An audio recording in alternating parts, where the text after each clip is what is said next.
6 événements heureux ont eu lieu le Tou B'Av, le 15 Av, qui cette année en 2025 aura lieu ce Shabbat.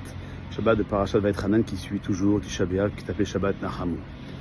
Et qui va transformer ce jour en jour festif, où il n'y aura pas de Tachanun, donc pas de Tzidkat Echam, à Mincha de ce Shabbat. La Mishnah nous apprend qu'aucun jour n'est plus joyeux que le 15 Av et le jour de Yom Kippour. Que symbolise le Tou B'Av, le 15 Av, et qu'en est-il, pourquoi est-il comparé à Yom Kippour? Donc ça, j'explique que Yom Kippour symbolise le pardon de Dieu relatif à la faute du veau d'or commis par le peuple d'Israël dans le désert. Car c'était en ce même jour que, évidemment, Dieu a accepté finalement la plaidoirie de Moshe en faveur du pardon des nations. Et toujours en ce jour que Moshe est descendu au Mont Sinaï avec les secondes tables de la loi. De la même manière que Yom Kippour symbolise l'expiation de la faute du veau d'or, Tou B'Av marque l'expiation de la faute des explorateurs, dont 10 d'entre eux ont fait un rapport tellement négatif face à l'Israël qu'ils ont réussi à faire paniquer le peuple d'Israël tout entier qui devait y pénétrer.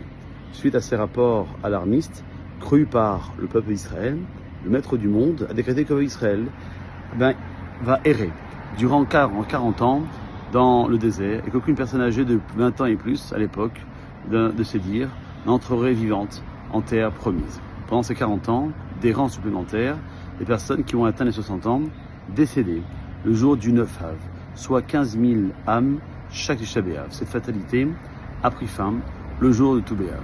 Et donc il y a 6 événements qui marquent cette joie du 15 Av.